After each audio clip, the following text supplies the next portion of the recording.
Miguel Ángel, bienvenido al canal del Congreso de la Ciudad de México. Platíquenos un poco más de este caso. La empresa perforadora Oro Negro era el emblema de la reforma energética del gobierno de Peña Nieto. Correctísimo, yo creo que ese era el barco insignia de esta reforma. Hay un dato que nos puede asegurar qué tan importante era esta empresa, porque 24 días después de la promulgación de la reforma, Oro Negro, obtuvo un contrato por 3.201 millones de pesos, un poco más, y 14 días después le entregaron uno más que venía entonces por un valor de 3.042 millones de pesos mexicanos. Esto nos da idea de que con Oro Negro se pretendía llamar la atención de empresas, no solo nacionales, sino extranjeras, para que invirtieran en una reforma que, como ya sabemos todos, pues no produjo lo que se suponía que tenía que haber producido en este tiempo, y por el contrario, dejó muchas deudas y, sobre todo, muchas lagunas, muchos puntos negros que tiene que resolver ahora el Poder Judicial. ¿Qué otros implicados están en esta operación fraudulenta? Bueno, el caso es muy curioso porque los últimos contratos que consiguió Oro Negro, sí, estos contratos los dio Emilio Lozoya. Claro que Emilio Lozoya metido en esto, pues ya los empieza a oler mal. Y ahí trabajamos con un hombre que estuvo trabajando durante 10 años en Pemex Exploración y Producción, era Carlos Morales Gil. No quiero decir que este Carlos Morales Gil tenga que ver con los otros Gil. Sin embargo, él fue el que adjudicó y él fue el que firmó muchos de los contratos que se dieron a Oro Negro y que estuvo incluso con Lozoya. Este mismo hombre sí, ahora es el director de Petroval. ¿Qué es Petroval? Petroval es la empresa petrolera de uno de los hombres más ricos de México, del señor Balleres, que tiene, Enrique Balleres, que bueno, pues ya sabemos nosotros, es dueño de bastantes firmas en este país. Así es. Y Morales Gil estuvo en algún momento involucrado en uno de los problemas más fuertes que se dieron con la empresa aquella que ustedes recordarán, que se llama Oceanografía, donde estuvieron involucrados los hijos de Vicente Fox y de su pareja, ¿verdad? Era un fraude por 8,000 millones de pesos. No se comprobó nada. De cualquier manera, él estaba en el ámbito de este mal manejo de los dineros. Y hoy lo grave es que en el caso de Oro Negro están por ahí bailando algo así de 5,000 millones de pesos, pero de los ahorros de los mexicanos para el retiro. Esto es muy grave. Muy grave, Miguel Ángel. Justo en junio pasado, esta empresa Oro Negro, pues fue declarada en quiebra, pues único cliente, hay que recordar, pues era Petróleos Mexicanos. ¿Fue la cuarta transformación las que le quitó el negocio? No, esto ya venía desde antes, pero es muy interesante que recuerdes que fue hace un año, porque también hace un año se pusieron las denuncias en contra de la empresa en la Procuraduría General de la República o la Fiscalía. Entonces empezó la investigación, formalmente, porque ya venían sospechándose cosas desde antes.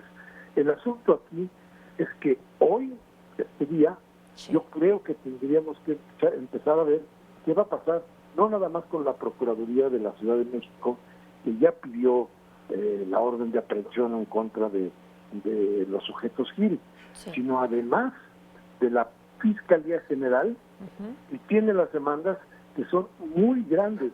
Yo creo que por ahí de 900 millones de dólares es una de las cifras que se están manejando por las empresas que están involucradas en las inversiones que después fueron absolutamente malas y fraudulentas en Oro Negro. Claro. Miguel Ángel, ¿qué opina usted de todos estos señalamientos que se hicieron en su momento a Lozoya? Que justo hoy el Universal destaca en su primera plana que fue Lozoya el autor del lavado en Odebrecht. Y bueno, pareciera que pese a estos señalamientos, lo que hicieron fue darle tiempo para que pudiera huir del país, ¿no? Porque bien su abogado lo mencionaba que pues no lo iban a encontrar. Sí, bueno, yo no sé si el señor Cuello Trejo pueda tener algún lugar donde esconder a un tipo como Lozoya. Yo creo que Lozoya personifica de muchas maneras toda la gran corrupción, porque habría que ver, hay niveles de corrupción, pero la gran corrupción que se dio en este país, Sí. la quiebra que se dio a la empresa más importante de México, está personificada en Lozoya. Emilio Lozoya era, vamos a decirlo claramente, el consentido, el hombre de los dineros del expresidente Peña Nieto. Ese es el punto grave. Hasta ahí tenemos que ver qué es lo que estaba pasando con todo esto, qué tanto dinero había. A ver, Lozoya trabajó para Odebrecht antes de ser funcionario en Pemex. Entonces tendríamos incluso que pensar si hubo algún arreglo con Odebrecht para que él llegara a Pemex. El asunto creo que todavía le falta muchísimo. Así como Oro Negro le falta mucho por velocidad, porque creo que esto apenas empieza. Yo creo que en el asunto de Lozoya todavía nos vamos a encontrar con muchas más sorpresas, además de todas las que ya hemos recibido, ¿no? Así es. Realmente, Miguel Ángel, ¿usted cree que dejemos de ver tanta impunidad en nuestro país y que realmente se haga justicia en ese tipo de casos? Yo espero que dejemos de ver impunidad. Yo creo que una de las tareas principales y fundamentales de este gobierno es precisamente regresar un tanto a la idea de la honestidad. Y no creo que sea una cuestión nada más de vocación de parte del gobierno, es una necesidad de este país. Si lo que no podíamos soportar, lo que no podía ser, es que siguiéramos en el camino y en la ruta de la corrupción, porque no iba a alcanzar ninguna fortuna ni ningún país para repartirnos la corrupción. Entonces, más que la voluntad y el proyecto de gobierno que tiene esta administración, es la necesidad de México de volver a la ruta de la honestidad. Eso es urgentísimo. No podemos seguir viendo que las empresas mexicanas, con petróleos mexicanos, se vaya al pozo por malos manejos y corrupción. No podemos pensar que la salud de los mexicanos se vaya al pozo única y exclusivamente por la corrupción entre las firmas farmacéuticas. En fin, si vamos viendo uno por uno cada una de las cosas que sucedieron durante el periodo anterior, nos tendremos que dar cuenta de que no es cuestión de voluntad ni de proyecto, es una necesidad urgente la honestidad. Así es, esperemos que eso lo veamos muy pronto, Miguel Ángel, porque creo que es el cáncer que tiene este país, ¿no? Toda la corrupción, toda la impunidad y desafortunadamente es algo que venimos arrastrando desde hace pues muchos sexenios, ¿no?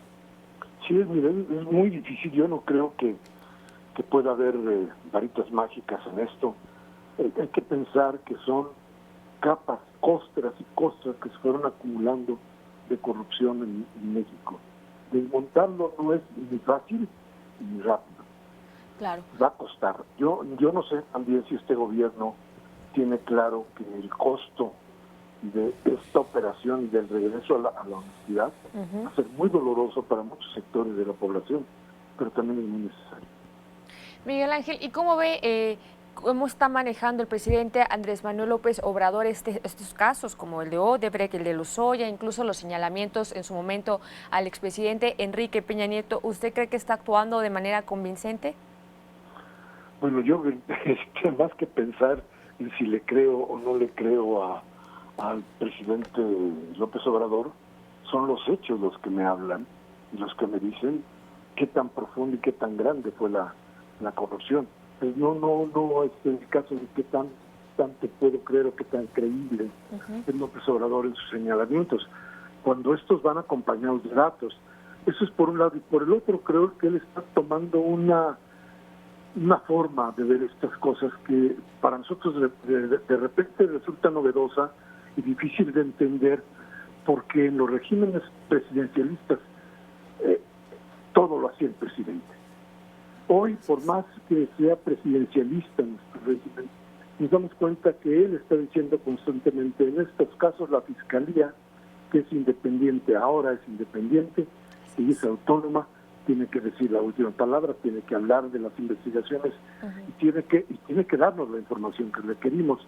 Entonces, no sé, yo sí creo que de alguna manera López Obrador tiene los datos suficientes para poder hacer señalamientos, pero voy al caso, tendría que ser la Fiscalía la que nos informara de fondo cómo están todos estos problemas de corrupción en el país. Miguel Ángel Velázquez, ¿algo más que quiera compartirnos? No, solamente desearles un buen fin de semana.